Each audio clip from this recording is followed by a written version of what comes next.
Assalamualaikum warahmatullahi wabarakatuh. Perkenalkan, nama saya Ilham Yusar, NIM 17086406. Baiklah, di sini saya akan memperjelaskan dan mempraktekkan bagaimana metode latihan dalam pembelajaran senam, yaitu tekniknya meroda. Jadi, sebelum kita masuk kepada praktek, di sini saya akan menjelaskan terlebih dahulu bagaimana itu teknik latihan. Jadi, teknik latihan adalah bagaimana tugas seorang guru memberikan bentuk-bentuk latihan dalam pembelajaran dalam tahap-tahapnya, seperti dari yang mudah sampai tingkat yang sulit. Yang kedua itu tugas seorang siswa, bagaimana siswa mengikuti arahan-arahan oleh guru dan melakukan teknik-teknik dengan benar agar tercapainya suatu gerakan yang benar oleh siswa dan kreativitas gerakan siswa menjadi meningkat. Baiklah, sebelum kita masuk praktek, saya jelaskan lagi bagaimana teknik meroda. Teknik meroda adalah teknik dasar dalam pembelajaran senam. Jadi begini contohnya dalam prakteknya. Jadi tangan diangkat ke atas dan lakukan seperti ini. Badan condongkan kaki ke depan, kaki kanan ke depan, badan condongkan ke arah ke samping dan lakukan teknik meroda seperti ini dengan lurus. Dan kembali posisi seperti ini. Seperti itulah bentuk daripada teknik meroda. Baiklah, kita masuk kepada praktek. Bagaimana praktek latihan pembelajaran tekniknya meroda dalam suatu proses pembelajaran. Jadi seperti ini. Yang pertama kita lakukan bentuk latihannya itu tanpa alat. Bagaimana siswa melakukannya itu mudah tanpa alat. Yang penting bagaimana cara dia melakukan benar dan dilakukan sebanyak 5 kali. Jadi seperti ini contohnya. Pertama tanpa alat. Jadi siswa harus melakukan seperti ini terus sampai 5 kali. Ya. 1 dan kembali sini, lakukan 2 3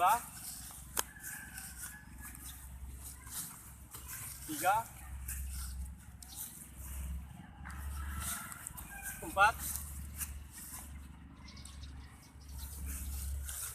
5 Baik. Itu adalah bentuk latihan pertama. Langsung masuk ke bentuk latihan kedua, itu pakai alat.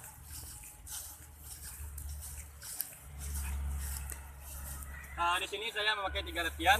Bagaimana tingkatannya yang mudah seperti tadi, yang kedua pakai alat, yang ketiga tingkatan lebih mudah, lebih sulit. Jadi yang kedua latihannya seperti ini. Jadi bagaimana siswa harus melewati bola ini dengan teknik meroda. Jadi seperti ini. Ya. Stop.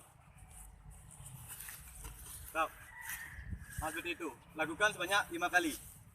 Seperti itu terus. Karena metode latihan ini adalah bagaimana bentuknya itu melakukan secara terus menerus sampai tekniknya itu mulai bisa dan bagus. Yang ketiga saya masuk pada bentuk latihannya seperti ini. Di sini tingkat kesulitannya itu adalah tingkat karena ini lebih tinggi daripada bola. Jadi bagaimana siswa harus melewati rintangan lebih tinggi daripada bola, yaitu kardus. Kalau bisa kita gunakan tali, karena di sini tidak ada tali, jadi kita gunakan kardus. Jadi seperti ini.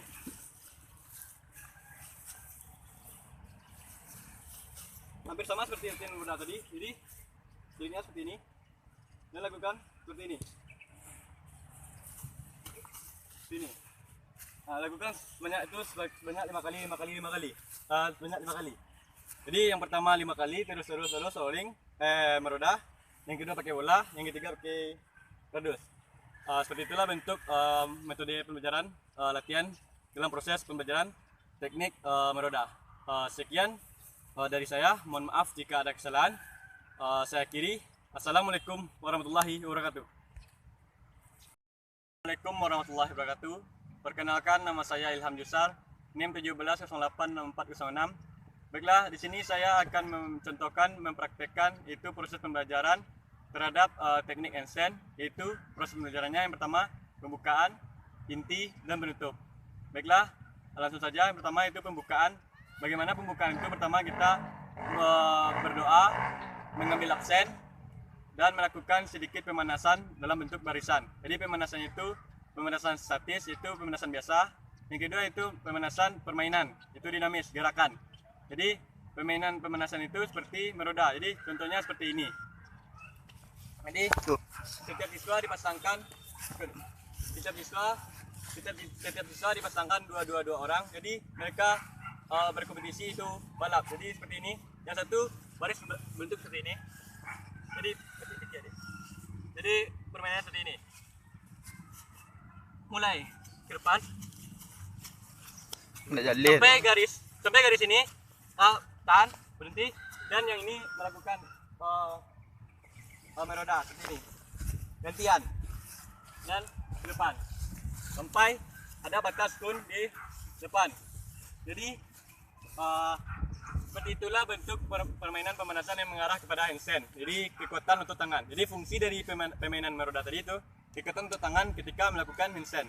Jadi mengurangi cedera pada tangan. Karena handstand ini risiko untuk cederanya cukup banyak. Seperti itulah. Yang kedua, maksud kita kepada permainan inti. Jadi kita jelaskan lagi bagaimana itu tuh pembelajaran materi kita. Jadi materi kita itu handstand. Jadi handstand itu adalah teknik dasar dalam pembelajaran senam, yaitu kondisi fisik yang dipakai itu adalah kekuatan otot tangan dan juga koordinasi dan keseimbangan tubuh. Jadi semakin bagus koordinasi keseimbangan tubuh dan juga semakin bagus kekuatan otot tangan, maka handstand yang kita lakukan maka semakin bagus dan juga akan lama. Jadi bagaimana handstand itu adalah tangan di bawah dan kita kaki di atas, dan semaksimal mungkin kalau dapat lurus kaki itu tersebut. Jadi kita masuk pada proses pembelajaran intinya itu tuh kita masuk kepada metode latihan. Saya ambil sini metode latihan. Yang pertama itu kita lakukan latihan yang pertama seperti ini. Maka lakukannya pertama berpasang-pasangan kayak tadi. Jadi seperti ini. Ini bentuk pertama latihan. Jadi disuruh lakukan handstand seperti ini. Jadi yang pertama melakukan handstand seperti ini. Suruh dipegang temannya seperti ini. Sampai orang tersebut tidak kuat lagi. Dan bilang dah lepas. Lepasnya yang orang ini pelan. Dan sudah saya melakukan gantian sama orang ini. Seperti itu. Yang kedua, masuk kepada latihan yang kedua dalam pembelajaran inti itu ke arah dinding. Sama seperti tadi, tapi ini ke arah dinding. Jadi lakukan sendiri ke arah dinding tanpa bantuan teman. Jadi di situ kita lakukan ke arah dinding bersama seperti tadi. Tapi ini tidak bantuan teman, tapi kepada dinding. Seperti itu. Tergantung berapa lamanya yang kita melakukan. Seperti itu. Yang ketiga, sesudah kita lakukan yang pertama bersama teman, yang kedua bersama dinding, yang ketiga kita melakukan sendiri. Ini tingkatnya lebih sulit. Ini adalah tingkat sendiri. Jadi tanpa bantuan orang lain dan tanpa bantuan dinding. Jadi bagaimana kita di sini mampu untuk melakukan handstand dan juga mampu menahan badan seberapa lama kita melayang di atas. Jadi berapa lama kita melakukan handstand itu semakin lama semakin bagus. Kalau dapat gurunya menentukan misalnya selama 3 detik ataupun 4 detik ataupun 5 detik. Tergantung tingkat-tingkatnya dan tergantung berapa kali materinya dilakukan. Misalnya sudah 5 kali, maka lakukan ini sebanyak dalam 5 detik baru boleh jatuh. Dan hati-hati kalau dapat kita lakukannya itu pakai matras karena risikonya lebih tinggi, oke? Dan cederanya juga berbahaya. Baik, masuk kepada latihan ketiga. Jadi duduk sendiri melakukannya di seperti ini. Ya, hitung seperti itu sampai 3 atau 4 detik. Seperti itu. Lakukan terus sampai 3 detikan lah minimal 3 detik. Itu terus melakukannya sebanyak 5 kali ataupun sampai jam kira-kira hampir habis waktu pembelajaran. Sudah itu, sudah kita melakukan latihan tersebut, kita masuk kepada penutup. Jadi penutupnya itu kita evaluasi, baik evaluasi kognitif, dan psikomotor. Jadi kita evaluasi pertama gerakan dan juga pengetahuan dan juga nilai-nilai moral yang terdapat dalam melakukan kerjasama tadi bersama teman. Jadi kalau untuk evaluasi gerakan, itu gerakan yang benar itu bagaimana pandangan kita pada saat melakukan handstand itu, pandangan harus lurus dan jangan untuk mata itu harus terbuka, dan juga pada saat sentuhan tanah itu tangan kalau dapat lurus, jangan satu tangan udah sampai ke bawah, satu belum sampai, jadi itu akan balance-nya akan kurang, dia akan jatuh apapun terkilir. Dan juga keseimbangan badan. Jadi ketika melakukan itu kalau dapat ya harus siap, tangan benar-benar harus kuat, kalau tidak bahu bisa cedera, tangan, lengan semuanya akan bisa cedera, sulit untuk melakukannya.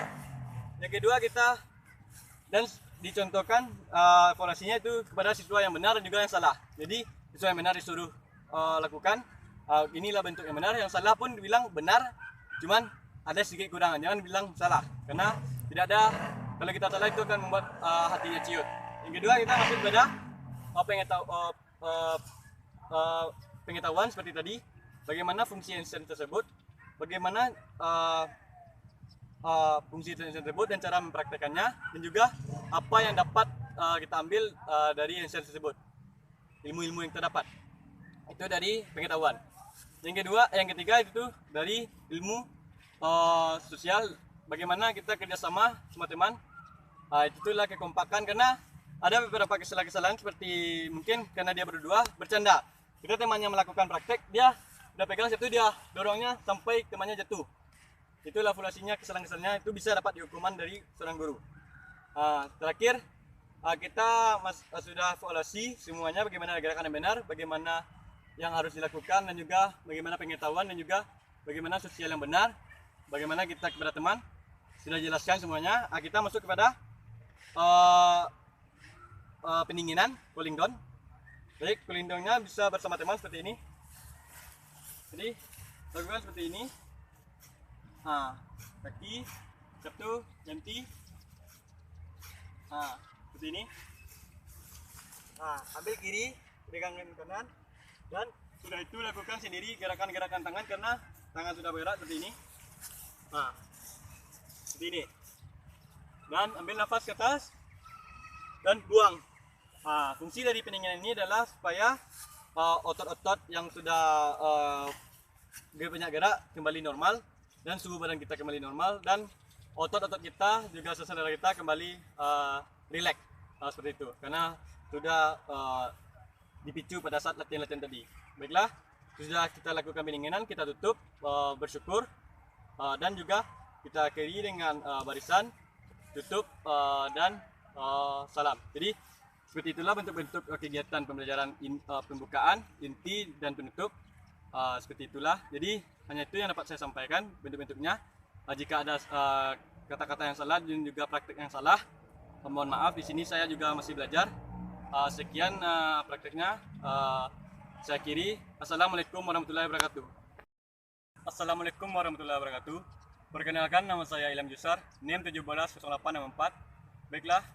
Di sini saya akan menjelaskan dan mempraktekkan bagaimana bentuk permainan pemain kecil yang mengarah kepada rolling depan.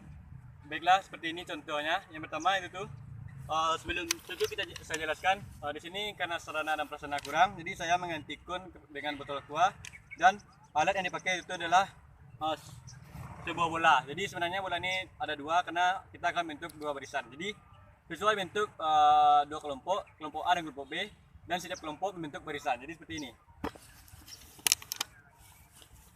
Bentuk seperti ini. Ini untuk barisan pertama tim A, dan ini tim B. Jadi permainannya seperti ini. Jadi tiap-tiap ini satu baris tim A belakang, ini satu baris tim B belakang. Jadi bolanya letak di depan ini. Jadi permainannya seperti ini. Jadi permainan ini adalah bentuknya berkompetisi. Jadi siapa yang menghabiskan timnya dulu melakukan semuanya, maka tim itu yang menang. Jadi siapa yang cepat itu yang menang. Dan yang kalah akan dapat hukuman.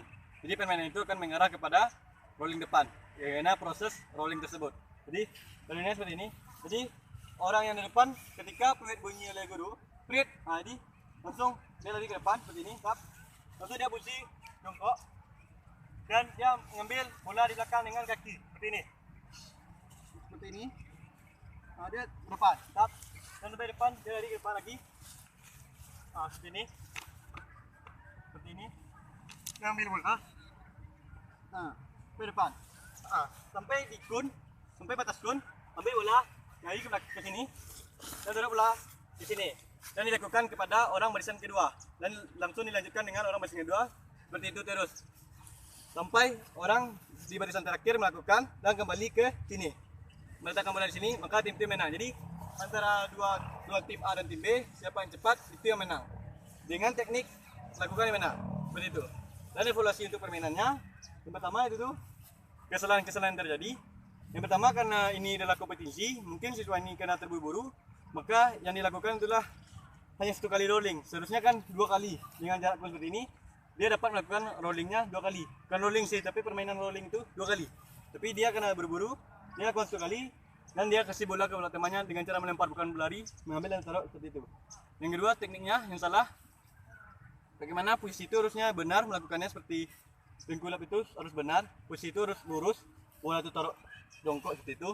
Tapi dia karena berburu dia melakukan sembarangan gitu. Itulah polasinya. Jadi yang benar itu permainannya seperti ini, seperti contoh seperti ini. Inilah bentuk satu permainannya yang benar, seperti ini. Jadi posisinya jongkok seperti ini. Ini, siap. Ambil bolanya seperti ini. Siap. Siap. Siap. Seperti itu. Kemudian berdiri. Langsung pindah sini. Gitu, seperti itulah bentuk permainannya. Jadi seperti itulah bentuk permainan yang mengarah kepada rolling depan, permainan kecil yang mengarah kepada rolling depan. Seperti itu bentuknya. Jadi sekian bentuk permainan dari saya, bentuk-bentuk permainannya. Jadi fungsi permainan ini adalah bagaimana pada pelaksanaan proses rolling depan itu, fungsinya itu bagaimana pada saat pelaksanaan itu dia mampu melakukan rolling, pada saat merolling itu dia mampu gerakan benar. Jadi tidak ada kecelakaan ataupun cedera-cedera yang akan terjadi. Seperti itu yang mengarah kepada rolling depan. Baiklah, sekian contoh praktek dan penjelasan dari bentuk permainan rolling depan. Mohon maaf jika ada kesalahan. Saya kiri. Assalamualaikum warahmatullahi wabarakatuh. Warahmatullahi wabarakatuh. Perkenalkan, nama saya Ilham Yusar, NIM 17086406. Baiklah, di sini saya akan menjelaskan dan mempraktekkan bagaimana metode resep lokal dalam bentuk pembelajaran, itu tekniknya rolling depan. Baiklah, sebelum kita masuk kepada pembelajarannya, di sini saya jelaskan apa itu teknik resep lokal atau metode resep lokal. Jadi, metode resep lokal ini adalah bagaimana seorang guru memberi peran kepada siswa itu menjadi seseorang menjadi pemimpin bagi teman-temannya. Jadi resep lokal ini bagaimana peran seorang siswa berfungsi sebagai memberitahu atau menjadi pedoman bagi teman-teman lainnya. Jadi seperti itulah. Jadi fungsi dari resep lokal ini bagaimana kreatif seorang siswa diuji itu. Jadi sekarang kita masuk ke pembelajarannya. Seperti biasa itu pembukaan. Jadi pembukaan itu seperti pemanasan, berdoa, dan juga pertama itu berbaris, berdoa, dan juga pemanasan. Jadi lakukan pemanasan statis dan dinamis. Itu pada pemanasan statis itu dipimpin oleh seorang satu siswa, akan diikuti dengan beberapa siswa selainnya. Dan juga kalau dinamis itu bisa dalam bentuk permainan. Jadi dalam bentuk permainan dibuat per kelompok, tiap kelompok melakukan pemanasan masing-masing dalam bentuk permainan bebas gitu. Itu bisa lanjut kepada sesudah melakukan pemanasan, kita lanjut kepada kegiatan inti. Jadi pada saat kegiatan inti ini bagaimana seperti metode resep lokal dijelaskan itu bagaimana sebelumnya siswa dibagi beberapa kelompok dan tiap kelompok ini dibentuk satu ketua. Jadi satu ketua itu bertanggung jawab sebagai penanggung jawab satu kelompok tersebut. Jadi setiap sesudah dibagi kelompok tersebut, jadi siswa disuruh mencari bagaimana itu tuh dari bagaimana bentuk pelaksanaan rolling belakang dan apa fungsi rolling belakang dan itu apa pengertian rolling belakang dan apa teknik-teknik dan metode apa yang dipakai pada rolling belakang. Jadi siswa kelompok-kelompok tersebut dibagi dengan tugas-tugas tersebut oleh guru. Jadi mereka akan membentuk kelompok-kelompok kecil. Di sana ada satu orang ketua. Di sana mereka akan berdiskusi dan mempraktekkan. Jadi setelah diberi beberapa menit waktu oleh guru untuk mereka berkelompok, nanti dikumpulkan lagi kelompok tersebut. Ditunjuk satu kelompok tersebut menjelaskan dan mempraktekkan bagaimana rolling tersebut yang benar. Sesudah melakukan rolling yang benar, mereka dikasih bola satu kelompok satu bola. Jadi di sini fungsi bola itu sebagai alat. Jadi setiap kelompok dikasih satu bola, mereka disuruh memanfaatkan bola ini. Bagaimana bentuk permainan yang mengarah kepada rolling belakang tersebut agar rolling belakang tersebut tercipta dengan teknik yang benar. Jadi bebas bentuk permainannya. Jadi memanfaatkanlah bola ini. Jadi setiap kelompok siswa itu memegang bola satu-satu. Jadi mereka diberi waktu lagi menjelaskan dan mempraktekkan bagaimana bentuk permainan ini. Jadi sudah diberi waktu, jadi siswa tersebut, semua kelompok tersebut disuruh kembali bergabung dan disuruh satu kelompok diacak dari beberapa kelompok itu mempraktekkan bagaimana bentuk permainannya. Jadi sudah lakukan semuanya. Baru nanti dievaluasi. Sudah dilakukan semuanya. Nanti tergantung kreativitas murid-murid tersebut, bagaimana bentuk permainannya, apakah mengarah kepada rolling belakang atau tidak. Jadi semakin mengarah kepada rolling belakang dan semakin betul pelaksanaannya, maka itu kelompok itu akan diberi nilai yang bagus dan akan diberi A+ terhadap ketua dan rekan-rekannya. Seperti itu. Sudah melakukan permainannya, jadi sudah itu masuk kepada penutup. Di sini peran guru berfungsi. Bagaimana guru ini mengevaluasi gerakan-gerakan yang terjadi, kesalahan-kesalahan dan gerakan-gerakan yang benar pada saat rolling belakang. Jadi di sini guru akan mencontohkan seperti ini rolling belakang yang benar. Pertama sebelum menjelaskan sebelum mempraktikkan, guru akan menjelaskan rolling belakang itu adalah teknik dasar dalam senam, dan juga rolling belakang ini membutuhkan konsentrasi, keseimbangan, dan juga daya otot lengan, punggung, dan juga koordinasi semua gerakan dan juga koordinasi tubuh. Jadi bagaimana koordinasi itu bagus, semakin bagus koordinasi dan juga gerakan-gerakan keseimbangan seorang siswa, maka rolling belakang tercipta akan lebih bagus. Jadi rolling belakang prakteknya seperti ini yang benar. Jadi seperti ini, tangan diangkat ke atas dan melakukan jongkok, taruh tangan belakang di belakang telinga dan lakukan seperti ini, seperti ini. Dan kembali berdiri. Seperti itu. Seperti itulah bentuk rolling belakang. Jadi rolling belakang ini ada 3. Ini pada saat evaluasi dijelaskan rolling belakang itu ada 3. Ada bentuk V, bulat, dan lurus. Jadi pada saat kegiatan inti tadi itu bebas, siswa boleh memakai mana bentuk latihan, mana bentuk permainan yang mereka inginkan. Jadi itu tergantung kreatif mereka masing-masing. Jadi gimana siswa itu berpikir sendiri, bagaimana siswa itu mempraktekkan sendiri, dan bagaimana siswa itu menjalankan sendiri. Dan nanti pada evaluasi saat sekarang ini disuruh tugas guru mengevaluasi yang mana yang benar, dan mana gerakan yang benar, apa fungsi dari ring belakang tersebut, dan juga jenis di ring belakang tersebut, dan juga bagaimana cara mempraktekannya. Jadi seperti itu. Sudah menjelaskan evaluasi dan bagaimana benarnya. Sesudah itu kita masuk kepada cooling down, karena semua siswa sudah melakukan gerakan. Jadi sudah pemanasan, ada baiknya kita melakukan cooling down agar otot-otot itu kembali rileks dan suhu tubuh kembali normal. Maka lakukan cooling down. Seperti biasa, cooling downnya mungkin gerakan pinggang ataupun gerakan tangan, bahu. Sudah melakukan gerakan tersebut, sudah melakukan cooling down, suhu kembali normal dan otot kembali rileks. Ada baiknya kita kumpulkan siswa, melakukan barisan, dan seperti biasa bersyukur.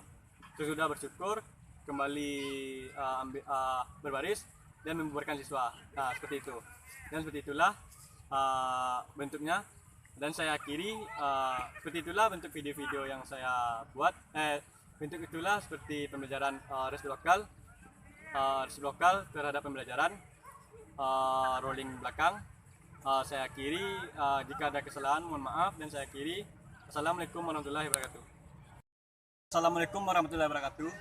Baiklah, perkenalkan, nama saya Ilham Jusar, NIM 17086406. Baiklah, di sini saya akan mempraktekkan dan memperjelaskan itu metode pembelajaran konvergen dan divergen terhadap materi salto. Baiklah, sebelum kita masuk ke pembelajarannya, sini saya akan menjelaskan apa itu metode konvergen dan divergen. Konvergen sendiri artinya itu merupakan metode yang penekanan kognitif terhadap siswa, itu berbentuk pertanyaan-pertanyaan yang dilontarkan oleh guru kepada siswa.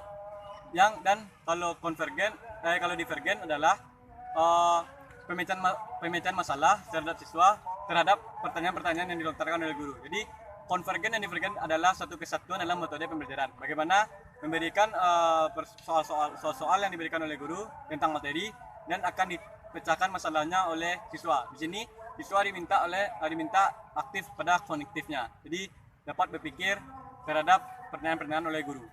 Kita masuk kepada pembelajarannya. Yang pertama itu seperti biasa, kita melakukan membentuk barisan, berdoa, dan juga mengambil absen. Sudah itu kita mulai melakukan pemanasan, baik pemanasan statis dan dinamis. Boleh pada pemanasan dinamis kita melakukan pemanasan permainan yang mengarah kepada bentuk teknik kita, itu teknik materi kita itu salto. Jadi bentuknya seperti yang mengarah kepada Salto itu tolakan kaki. Jadi permainan itu tuh seperti ini. Siswa diminta dibagi dua kelompok. Jadi permainannya itu siswa melatih kardus ini seperti ini, melompat, otot kaki seperti ini. 1, 2, 3, 4, 5, 6, 7, 8, 9, 10.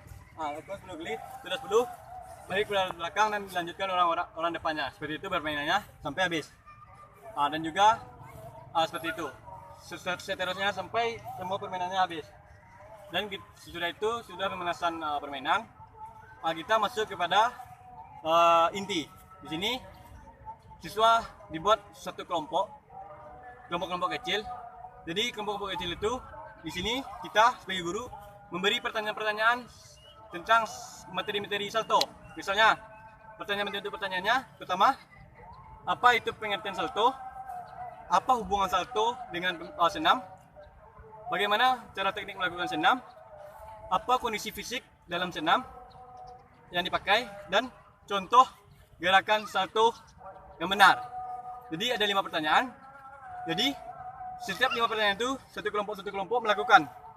Satu kelompok mencatat pertanyaan-pertanyaan tersebut dan akan menjawab pertanyaan-pertanyaan guru tersebut. Di situ kelompok memecahkan masalah pertanyaan-pertanyaan tersebut dan diberi waktu oleh guru kisaran tergantung guru yang diminta. Jadi diberi waktu untuk menjawab pertanyaan-pertanyaan tersebut. Sesudah waktu habis, kelompok tersebut dikembalikan dan diminta setiap orang itu bertugas. Pertama, yang misalnya satu kelompok itu ada 5 orang. Yang orang pertama menjelaskan apa pengertian salto, yang kedua menjelaskan apa hubungan salto dengan senam, yang ketiga menjelaskan bagaimana bentuk salto yang wajah di sini salto, yang keempat itu tuh apa kondisi fisik yang pas salto, yang kelima orang mencontohkan teknik salto.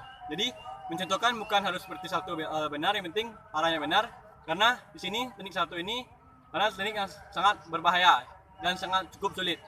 Memang harus ada matras dan juga melakukan orang-orang yang profesional, karena di sini akan banyak cedera yang akan terjadi karena sudah banyak kecelakaan yang terjadi oleh salto seperti itu. Dan sudah dibagi kelompok, nanti guru akan mengumpulkan, sudah mempraktikkan, jadi seperti itu. Dan sudah pemecahkan masalah, jadi semua siswa akan tahu bagaimana salto itu, apa pengertian salto, apa kondisi fisik salto. Sekarang kita masuk pada latihan salto. Jadi salto itu adalah bagaimana otot kaki bisa menolak badan, memutar melayang di atas udara dan kembali ke udara seperti ini. Jadi yang diminta pada salto itu adalah kondisi fisik itu adalah otot kaki dan juga koordinasi pada saat melayang dan keseimbangan. Karena ketika jatuh pada saat salto, kalau kakinya tidak pas, kedua-dua kaki turun, maka itu akan terjadi engkel cedera, kaki patah bisa juga. Seperti itu. Dan juga ketika melayang tidak pas, kehempas, kepala belakang bisa bocor ataupun kebentur, akan mengakibatkan cedera serius pada kepala. Jadi seperti itu. Jadi kita sini tidak mencontohkan bagaimana praktek salto, di sini kita akan mencontohkan bagaimana latihan yang mengarah kepada salto agar otot-otot kondisi fisik tersebut kuat. Jadi seperti ini. Yang pertama, bentuk latihannya hampir sama kayak pemanasan tersebut, cuman seperti ini. Nah, ini 1, 2, 3, 4. Jadi latihannya seperti ini. Ketika guru bilang 2, yang lompat sini. 4 sini. 2, 4 sini. 3, 4, 1 seperti ini. Jadi seperti itu terus. Jadi permainan tergantung guru yang menyebut. Misalnya 2, 4 sini. 4 sini. 3, 4 sini. 1, 4 sini. Jadi terusnya untuk berarti otot paha. Seperti itu. Dan juga seperti itu. Dan kedua bentuk latihannya seperti ini. Seperti ini.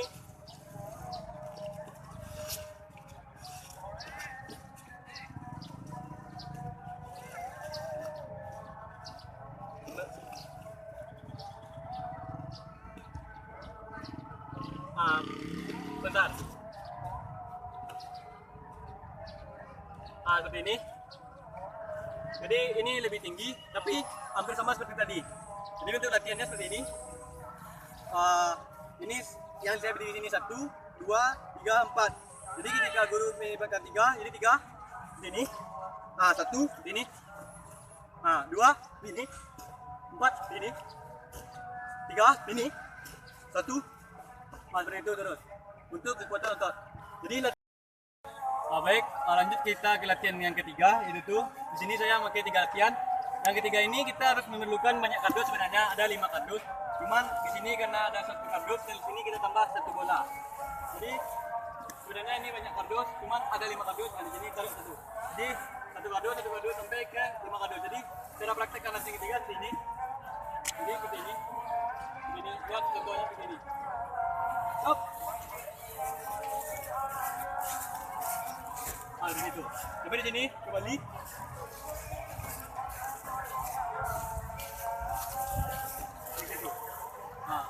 Jadi seperti itulah bentuknya latihannya tersebut.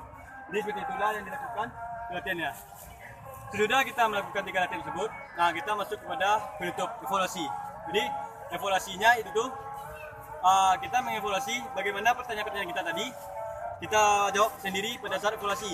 Jadi apa yang kita tanyakan, bagaimana bentuk salto kita jelaskan, apa fungsi salto kita jelaskan, apa kondisi fisik yang dipakai pada saat salto kita jelaskan. Seperti ini.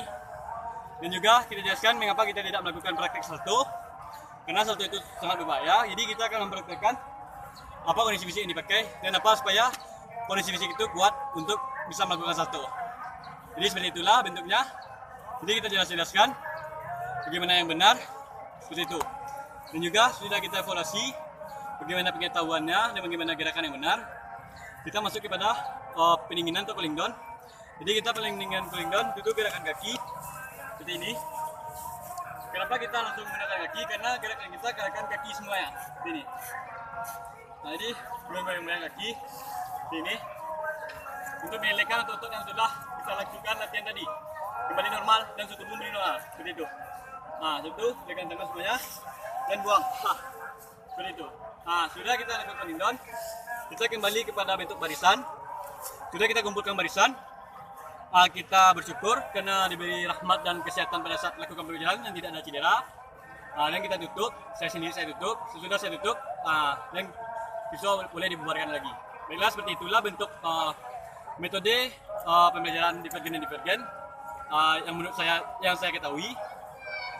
Seperti itulah, dan mohon maaf jika ada kesalahan baik gerakan maupun perkataan. Maaf, di sini saya masih belajar. Mohon maaf sebelumnya. Dan terakhir pesan saya, semoga kita semua terlindung dari berbagai bahaya penyakit, baik itu virus dan juga penyakit-penyakit lainnya. Dan terhindar sekarang itu nama virusnya itu virus COVID-19. Semoga kita diberi kesehatan dan keselamatan oleh Tuhan. Baiklah, saya akhiri. Assalamualaikum warahmatullahi wabarakatuh.